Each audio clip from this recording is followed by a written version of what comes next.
খুব পরিতাপের বিষয় যে আমরা একজন আওয়ামী লীগ নেতা তো দূরে থাক, আওয়ামী লীগের পাই নাই যারা মুক্তিযুদ্ধে অংশগ্রহণ করছে। কিন্তু গত 15 বছর, এই 16 বছর আওয়ামী লীগ মুক্তিযুদ্ধের নামে যা করলো, আসলে এত কলঙ্ক, মানে এত খারাপ কাজ করতে পারে কেউ, এটা আমরা কখনো ভাবি নাই। এটা কিন্তু তাদের ক্যারেক্টার। আমরা যখন স্বাধীনতা উত্তর বাংলাদেশে, আমরা তো বিশ্বাস করছিলাম যে দেশ পুনর্গঠনের কাজে হয়তো আমাদেরকে লাগাবে, কারণ অনেকের পড়ালেখা শেষ, যুদ্ধে আহত হয়েছে। এটা তাজউদ্দিন সাহেবের এরকম একটা ইচ্ছা ছিল। আমরা পরস্পরে শুনতাম যে আমাদেরকে দিয়ে মিলে এসে বাহিনী করবে, এটা ছিল যুদ্ধকালীন প্রধানমন্ত্রীর ইচ্ছা। শেখ মুজিব পাকিস্তান থেকে আসলেন 10 জানুয়ারি 1972 সাল। উনি আইসা রেস কোর্সে ডাকলেন সবাইকে, ডাইকা বললো যার যার অস্ত্র জমা দাও, আর যে অস্ত্র জমা দিবা সে রাজাকার।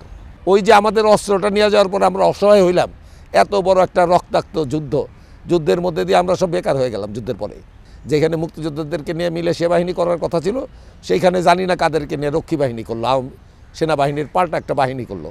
এবং আপনার ইনফরমেশন নিয়ে দেখবেন, সেনাবাহিনীর কিন্তু পোশাক ওই ছেঁড়াটেরাই ছিল।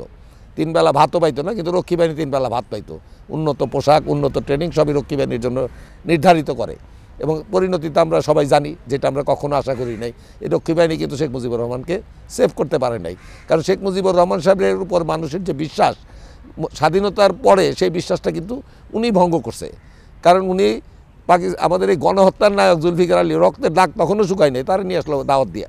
আমরা প্রতিবাদ করতে গেলাম, আমাদেরকে কুকুরের মতো পিটানো হইলো, লাল গালিচা সম্বর্ধনা দিল ভুট্টোকে। ভুট্টো সাহেব যাওয়ার সময় এয়ারপোর্টে বইলা গেলেন, শেখ মুজিব কথা রাখে নাই। কথাটা কি আমরা জানি না, কিন্তু শুনি একটা কনফেডারেশনের ছিল যে ভুট্টো থাকবে ওইদিকে, উনি থাকবেন এইদিকে। এই কনফেডারেশন করতে গিয়ে কিন্তু এই দলিলটা নিয়ে মোস্তাক ধরাও পড়ে নভেম্বর মাসে। খন্দকার মোস্তাক, তাকে ধরাও পরে এয়ারপোর্ট থেকে তাকে ফেরত দিয়ে আসা হয়। কিন্তু কি পরিতাপের বিষয়, এই 15টা বছর মুক্তিযুদ্ধ মানেই উনার আর কেউ না। এই যে হাজার হাজার মানুষ জীবন দিল, কারো কোনো নাম নাই, স্বীকৃতি নাই।